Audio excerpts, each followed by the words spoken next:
Assalamualaikum warahmatullahi wabarakatuh. OSM News kembali hadir menjumpai Anda. Beragam informasi menarik akan kami sajikan untuk Anda selama 30 menit ke depan. Bersama saya Nawa Muti, berikut OSM News selengkapnya.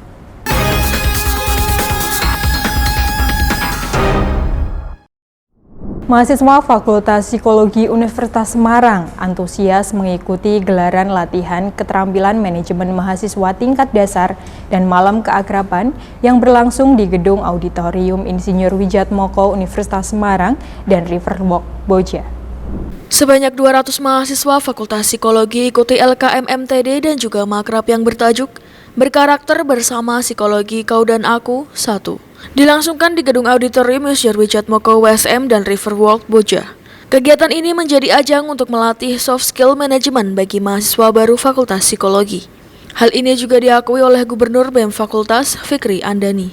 Ini adalah sebuah acara jadi latihan keterampilan manajerial mahasiswa tingkat dasar. Jadi di sini dari teman-teman mahasiswa itu kita kasih pelatihan mengenai soft skill yang ada. Entah itu bagaimana cara memanajemen waktu, entah itu bagaimana cara menyelesaikan problem solving dan lain-lainnya seperti itu. Dalam latihan keterampilan manajemen mahasiswa tingkat dasar Fakultas Psikologi, turut menghadirkan narasumber yang berkompeten, terdiri dari dosen juga mahasiswa. Dosen Psikologi USM Dr. Rusmalia Dewi SPSI MSI Psikolog berpesan agar mahasiswa mampu untuk memanajemen diri sendiri agar menjadi sebuah perubahan. Dalam LKM-MTD Fakultas Psikologi ini tadi saya menyampaikan terkait materi pemahaman diri dan juga bagaimana individu itu bisa berkembang lebih baik lagi ke depan.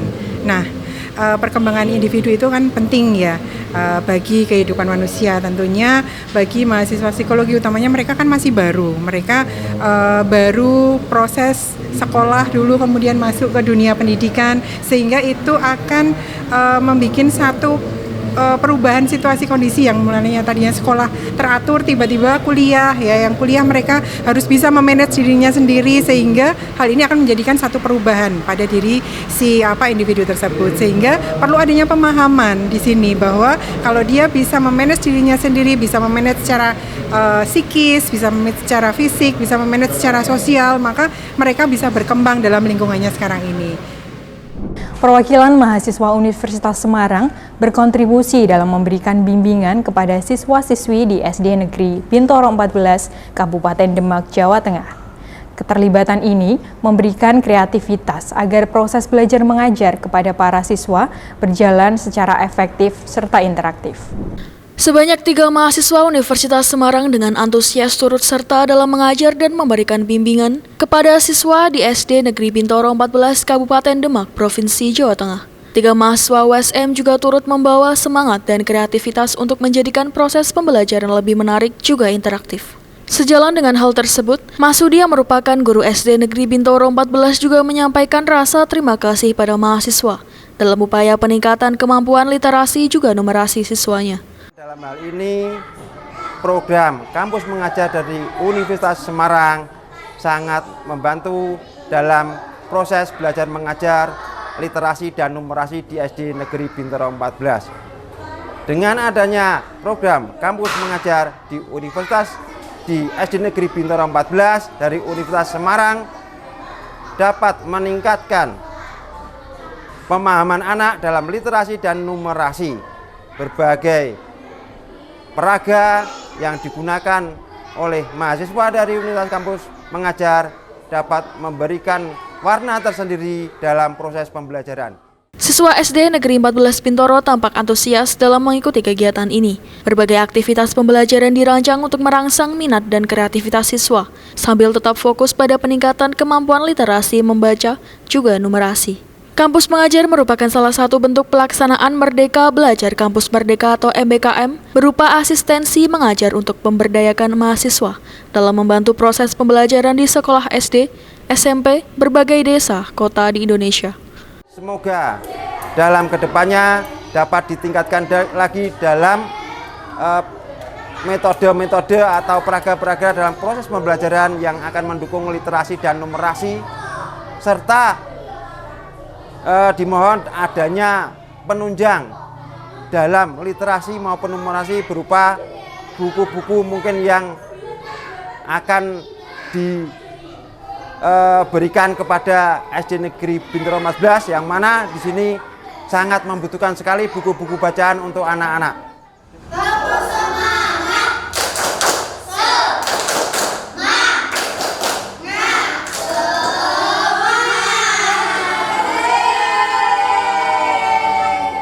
Gelar pengajian rutin untuk kajian Kitab Kiai Haji Soleh Darat, Universitas Semarang menggandeng komunitas pecinta Kiai Soleh Darat atau Kopisoda untuk mendalami ajaran-ajaran yang telah diberikan dalam kehidupan sehari-hari serta untuk menikmati karya-karya Sang Maha Guru Ulama Nusantara. Universitas Semarang bersama komunitas pecinta Kiai Soleh Darat atau Kopisoda menggelar pengajian rutin kajian Kitab Kiai Haji Soleh Darat di Aula Masjid Baitur Rasyid USM baru-baru ini. Komunitas yang menggelar kajiannya setiap minggu ketiga pada tiap bulannya ini juga turut menjadi sarana untuk melestarikan dan mengaji kitab-kitab Kiai Haji Soleh Darat. Kajian ini diikuti oleh jamaah baik lewat online maupun offline. Kita berharap semoga ilmu yang telah ditulis oleh Kiai Soleh Darat baik yang terkait dengan tafsir, fikih, kemudian tasawuf, semua bisa diamalkan oleh umat Islam, khususnya orang Jawa. Karena kitab beliau ini ditulis bahasa Jawa atau Arabic. Tulisannya Arab tapi bahasanya bahasa Jawa. Nah, kita ini orang Semarang punya tinggalan kitab dari ulama Semarang. Mosok orang Semarang tidak bisa membaca kitabnya ulama Semarang, nah, gitu ya. Jadi terutama untuk generasi milenial ini, saya berpesan jangan sampai karya Kiai Soleh Darat yang luar biasa ini hilang tertelan masa hanya gara-gara ini berbahasa pegon ya. Mari kita tetap familiar tinggalan yang berharga ini, tulisannya Arab tapi bahasanya bahasa Jawa, tetap bisa kita kaji, bermanfaat bagi kehidupan keberagamaan kita, menambah keimanan dan ketakwaan kita kepada Allah Subhanahu wa taala. Kopisoda beranggotakan jamaah yang mencintai dan berusaha mendalami keilmuan Kiai Haji Soleh bin Umar As-Samarani alias Mbah Soleh Darat. Dalam kegiatannya, komunitas ini kerap menggelar pengajian rutin, mempelajari sejarah, serta menelusuri karya-karya salah satu maha guru ulama Nusantara tersebut. Kitab yang sudah kita kaji di Kopisoda ada Tafsir Hidayatul Rahman sudah hatam. Kemudian kitab Lataifut Thaharah wa Asrarus Shalah menerangkan tentang rahasia bersuci dan sholat sudah hatam. Kemudian kitab Manasikul Haji wal Umroh tentang haji dan umrah sudah hatam. Terus sekarang ini kitab Majmu'atus Syari' Al-Kafiyah sudah halaman berapa tadi? 55. Tadi menuju ke kitab keempat atau kelima. Jadi kita terus berjalan, insya Allah nanti semua karya-karya beliau sekitar ada 15 atau 16 akan kita kaji di majelis bulanan ya, setiap minggu ketiga jam 9 sampai jam 11, tempatnya berpindah-pindah. Kebetulan Ahad ini ada di Masjid USM yang tercinta ini. Tetap bersama kami di USM News.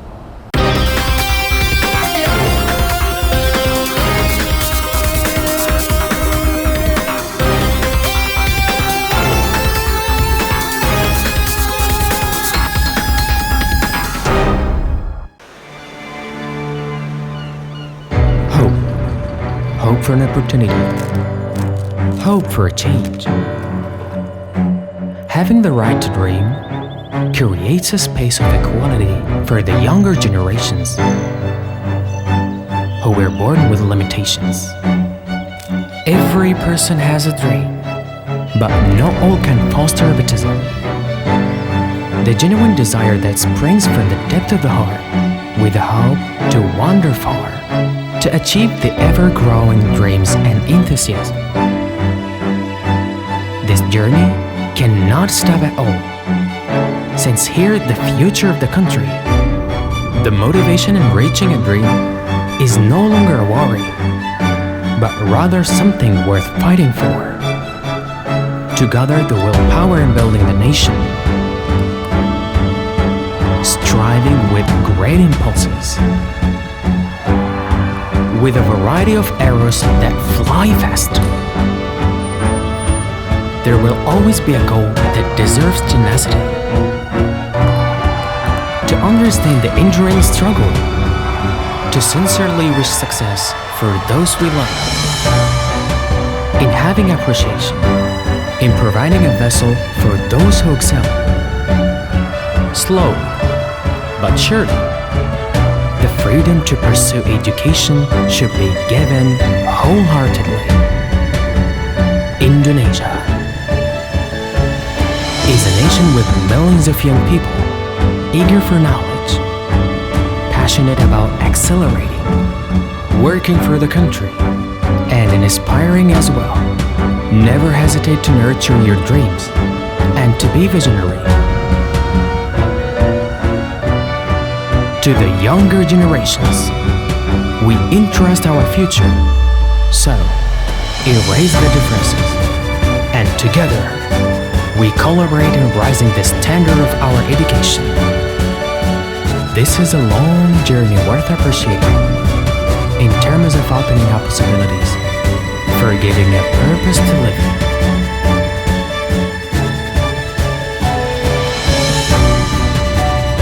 Dengan hati berinovasi membangun negeri.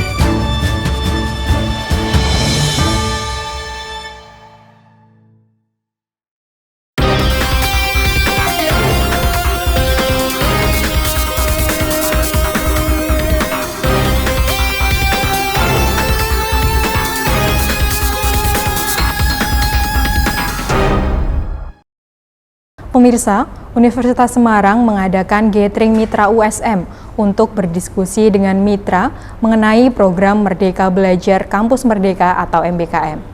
Diharapkan kolaborasi mitra Universitas Semarang ini dapat memberikan serta meningkatkan kompetensi mahasiswa Universitas Semarang. Sebanyak 105 mitra Universitas Semarang mengikuti sosialisasi dan diskusi program Merdeka Belajar Kampus Merdeka atau MBKM Mandiri USM Gathering Mitra beberapa waktu yang lalu. Terdiri dari berbagai pihak seperti pemerintah daerah, instansi, media, perbankan, perhotelan, perusahaan, organisasi dan perguruan tinggi.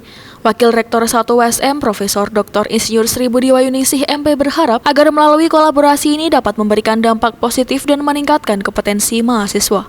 Dengan adanya kegiatan sosialisasi dan diskusi kegiatan MBKM Mandiri ini dengan para mitra diharapkan semakin terjalin erat antara mitra USM dengan USM sendiri, yang mana nanti mahasiswa di dalam pelaksanaan program MBKM secara mandiri bisa mendapatkan tempat-tempat untuk kegiatan sesuai dengan prodinya masing-masing, dari program mulai magang, kemudian pertukaran pelajar, kemudian ada KKN, kemudian kampus mengajar dan sebagainya, di mana mitra-mitra kita terbagi menjadi ada industri, kemudian ada instansi pemerintah, ada perguruan tinggi dari pemerintah kota, kemudian dari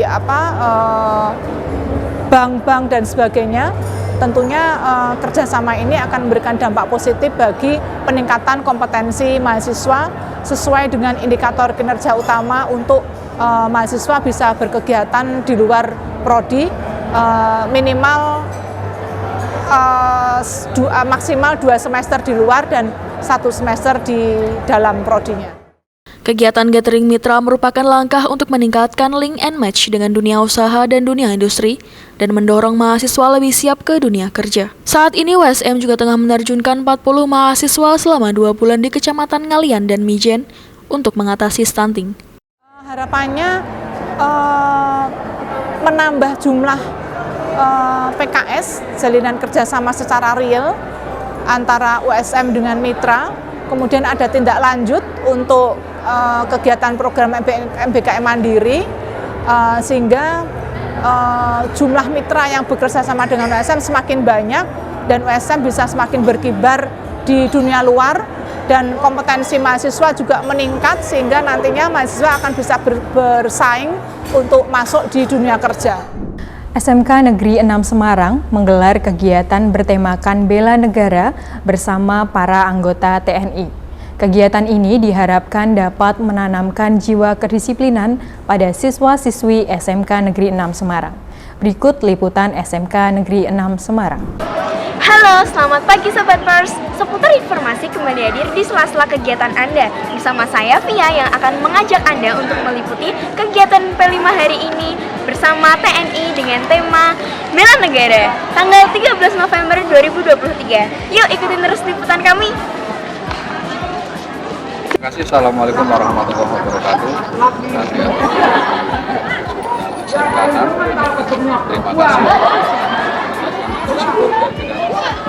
Tuhan Yang Maha Esa, alhamdulillah kegiatan Project P5 ini berjalan dengan lancar. Nah, tujuan dari kegiatan ini yang pertama menanamkan jiwa kedisiplinan, karena tanpa kedisiplinan tidak ada keberhasilan. Yang kedua, kekompakan. Sesama siswa satu jurusan atau beda jurusan, kita membawa nama SMK Negeri 6 ya. Bahwasanya kita satu, kita harus kompak. Oleh karena itu dalam kegiatan ini dilatihkan beberapa materi. Satu, PBB, karena dengan PBB memang jalan menuju kedisiplinan dan kekompakan.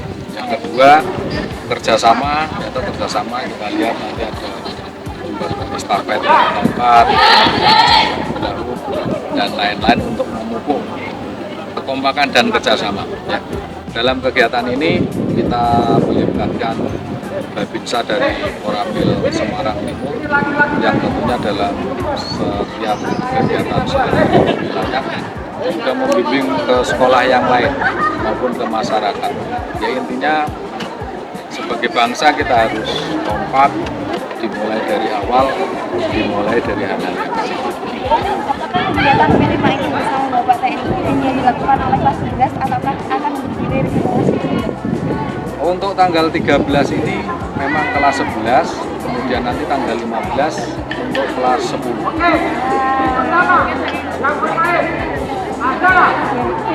Oke, makasih. Sudah menyempatkan saya, Nadia, pamit undur diri. Terima kasih. Badan Pengawas Pemilu atau Bawaslu Kabupaten Blora siap melakukan pengawasan selama berlangsungnya kampanye menjelang pemilu tahun 2024 mendatang.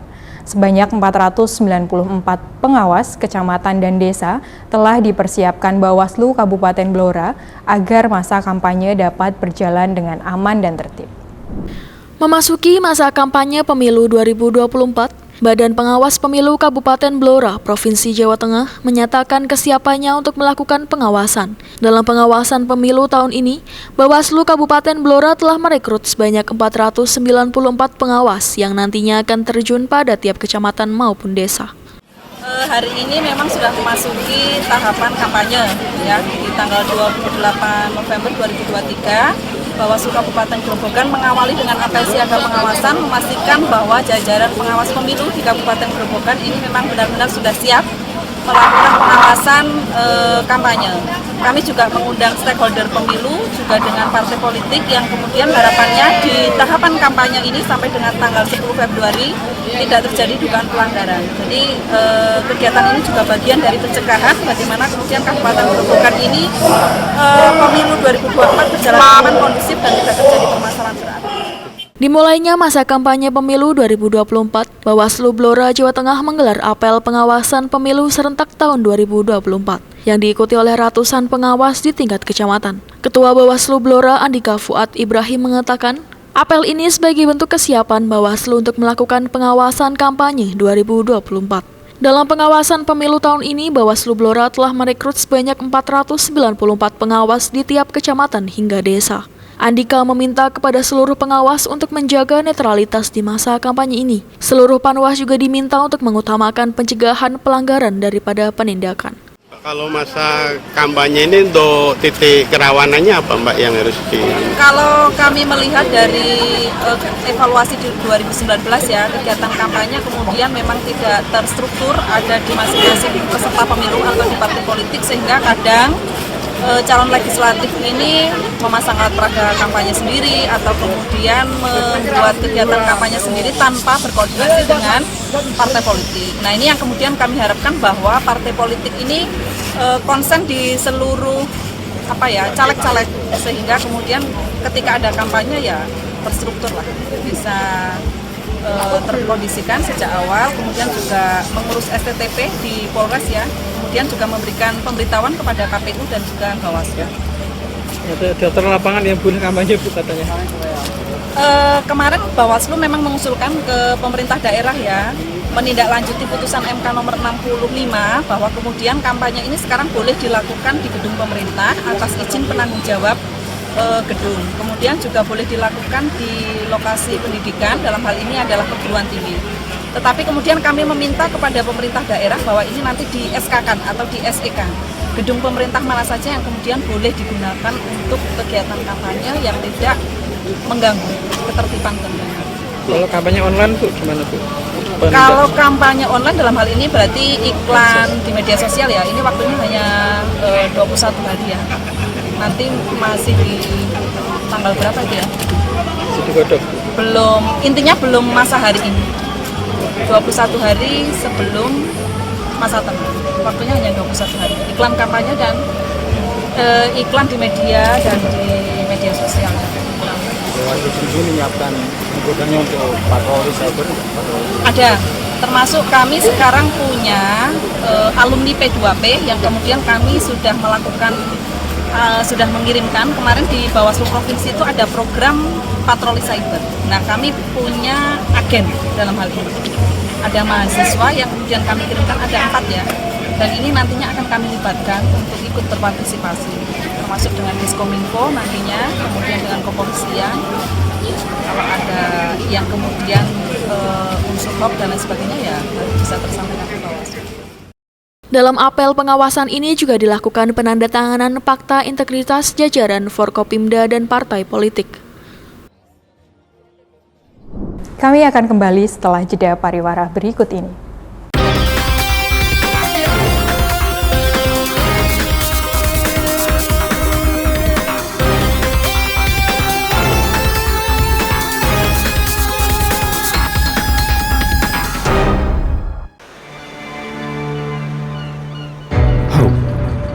Hope for an opportunity. Hope for a change.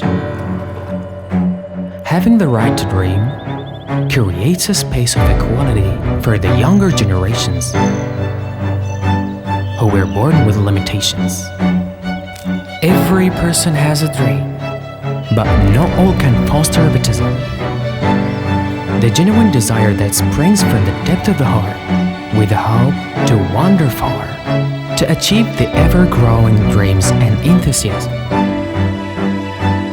This journey cannot stop at all, since here the future of the country, the motivation in reaching a dream is no longer a worry, but rather something worth fighting for. To gather the willpower in building the nation, striving with great impulses, with a variety of arrows that fly fast. There will always be a goal that deserves tenacity. To understand the enduring struggle, to sincerely wish success for those we love. In having appreciation, in providing a vessel for those who excel. Slow, but surely, the freedom to pursue education should be given wholeheartedly. Indonesia is a nation with millions of young people eager for knowledge, passionate about accelerating, working for the country, and inspiring as well. Never hesitate to nurture your dreams and to be visionary. To the younger generations, we entrust our future. So, erase the differences, and together, we collaborate in rising the standard of our education. This is a long journey worth appreciating in terms of opening up possibilities, for giving a purpose to live in.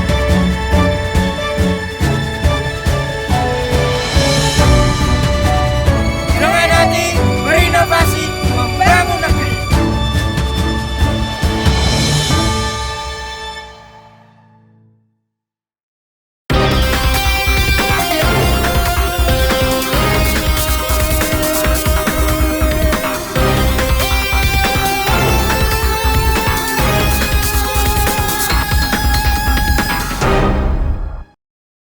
Pemirsa, sejumlah pengemudi kendaraan bermotor di Grobogan terekam dari kamera ETLE drone pada saat tim Ditlantas Polda Jawa Tengah dan Satlantas Polres Grobogan melakukan uji coba dan sosialisasi tilang elektrik.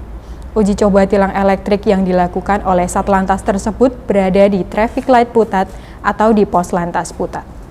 Uji coba tilang elektrik Kamis siang dilakukan oleh Satlantas Polda Jawa Tengah dan Polres Grobogan di Pos Putat atau lebih tepatnya di pintu masuk kota Purwodadi, Grobogan. Dalam pantauan ETLE drone, banyak pelanggaran terjadi karena pengendara sepeda motor tidak menggunakan helm dan juga tidak menggunakan sabuk keselamatan. Kasih Garis Subdit Gakum Ditlantas Polda Jawa Tengah, Kompol Indra Hartono, saat melakukan monitoring dan evaluasi bersama Satlantas Polres Grobogan mengatakan, dalam pelaksanaan kegiatan monitoring dan evaluasi bersama Satlantas Polres Grobogan terkait penggunaan ETLE drone, banyak pelanggaran yang dilakukan oleh pengendara kendaraan, terutama banyaknya pengemudi kendaraan bermotor yang tidak memakai helm, serta banyaknya kendaraan roda 4 yang tidak memakai sabuk keselamatan. Pihaknya mengungkapkan bahwa kegiatan monitoring dan evaluasi ini bertujuan untuk mempersiapkan diri menuju pemilu damai 2024. Tim ETLE Ditlantas Polda Jawa Tengah bersama Satlantas Polres Grobogan melakukan monitoring dan evaluasi atas pelaksanaan penegakan hukum di Satlantas Polres Grobogan, serta melakukan sosialisasi terhadap pengguna jalan dan pelanggar lalu lintas dengan menggunakan sistem ETLE drone dan evaluasi terhadap apa yang menjadi kendala di Satlantas Polres Grobogan, terutama unit Gakum dan unit tilang. Dalam bulan-bulan November dan Desember ini adalah bulan pemilu ya, jadi kita berharap ada situasi yang kondusif di masyarakat. Bagaimana kami mempertahankan situasi kondusif itu tentunya dengan melaksanakan penegakan hukum yang secara humanis. Cara humanis ini kami melaksanakannya dengan cara digitalisasi. Salah satunya adalah menggunakan ETLE. ETLE ada 3 ya. ETLE itu ada statis, ETLE handheld, dan ETLE drone. Nah, kami melakukan sosialisasi ETLE drone ini sehingga diharapkan masyarakat dapat melakukan pekerjaannya dengan dapat melakukan pekerjaannya dengan normal dan tapi kami tetap juga melaksanakan penegakan hukum kepada masyarakat sehingga tidak terganggu di masyarakat seperti itu. Dan mayoritas pelanggaran yang terjadi apa? Hasil pemantauan dari drone kan? Mayoritas pelanggaran yang terjadi saya lihat yang tidak pakai helm ya, tidak pakai helm dan tidak memakai sabuk keselamatan. Dalam 3 menit tadi kita melakukan drone ada sekitar 20-30 lah. 20-30. Tidak pakai sabuk pengaman? Ya, tidak pakai sabuk pengaman dan tidak menggunakan helm. Dan apa tidak didukung juga dengan tindakan pemantauan secara manual atau tilang manual? Ya, sampai sekarang kita menggunakan drone ya. Kita menggunakan drone, kita sosialisasikan drone. Nanti ke depannya untuk tilang manual sebanyak 20% ya, tapi 80% itu kita menggunakan sistem ETLE drone atau ETLE statis atau handheld. Penerapan ETLE ini terdiri dari ETLE statis, ETLE portable, dan ETLE mobile handled. Di mana ETLE statis sendiri adalah sistem penilangan elektrik dengan menempatkan kamera di beberapa titik. Sedangkan ETLE portable menggunakan alat yang bisa dibawa kemana saja oleh petugas, seperti ETLE drone ini. Kegiatan ini digelar menjelang pemilu 2024 dan ada harapan situasi dan kondisi lalu lintas di Kabupaten Grobogan berlangsung kondusif dari Monef ini. Pemirsa, kekerasan yang terjadi di Palestina tidak hanya terjadi di jalur Gaza, namun juga di tepi barat. Kekerasan di tepi barat menjadi sorotan Indonesia melalui Menteri Luar Negeri Retno Marsudi. Menlu berharap agar dunia dapat memberi perhatian di tepi barat untuk menghentikan segala bentuk kekerasan yang ada. Berikut laporan VOA untuk USM TV. Informasi ini sekaligus mengakhiri perjumpaan kita di USM News hari ini. Saksikan terus USM News hanya di USM TV. Saya Nawab Muti dan segenap kru yang bertugas pamit undur diri. Wassalamualaikum warahmatullahi wabarakatuh. Di saat perhatian dunia sedang tertuju ke jalur Gaza, bentrok dan peningkatan kekerasan juga terjadi di tepi barat, seperti diangkat Menlu Indonesia Retno Marsudi pada PBB dan dijelaskan lagi kepada VOA. Saya sampaikan kekhawatiran Indonesia dengan situasi di Gaza saat ini, terlebih dengan meningkatnya serangan kepada warga Palestina, dalam hal ini adalah di tepi barat. Nah, kalau kita lihat jumlah tawanan yang dikeluarkan atau dibebaskan oleh Israel, jumlahnya hampir sama dengan penangkapan-penangkapan baru yang dilakukan di tepi barat. Amerika Serikat juga mencermati perkembangan di tepi barat, termasuk peningkatan kekerasan oleh pemukim Israel ekstremis. Extremists that attack civilians in the West Bank must be held accountable, and this violence must stop. And President Biden has made clear that the United States is prepared to take action, including by issuing visa bans against these extremists. Pesan serupa diungkapkan Menlu AS Antony Blinken dalam pertemuannya dengan pemimpin Israel dan Palestina. Menurut kantor PBB urusan humaniter, ratusan warga Palestina di tepi barat meninggalkan rumah mereka akibat berbagai bentuk tindakan intimidasi oleh pemukim Israel. Insiden terhadap warga Palestina pun terhitung meningkat dari sekitar 3 insiden per hari sebelum 7 Oktober menjadi 7 insiden per hari. Menurut pantauan Kementerian Kesehatan Otoritas Nasional Palestina, sedikitnya 200 warga Palestina tewas sejak 7 Oktober, sebagian besar dalam bentrok dengan aparat keamanan Israel dan hanya beberapa saja yang tewas dibunuh pemukim Israel. Tapi, menurut seorang analis Palestina, Amerika perlu terus menekan Israel untuk menghentikan serangan ekstremis Israel. What can America do? America can do it if it wants. When it decides it has to or should or must. In this case, we all agree it should. And I think we're coming to a point where it must. Why? Because I don't think they're able to control the crazy elements in the Israeli far right. Pejabat Israel membantah tudingan bahwa aparat keamanan membiarkan saja serangan terhadap warga Palestina di tepi barat. Sementara militer Israel mengatakan hampir seluruh warga tepi barat yang tewas sejak 7 Oktober terbunuh di tengah razia militer. Dari markas PBB di New York, Randy Wicaksana, Yuni Salim dan tim VOA.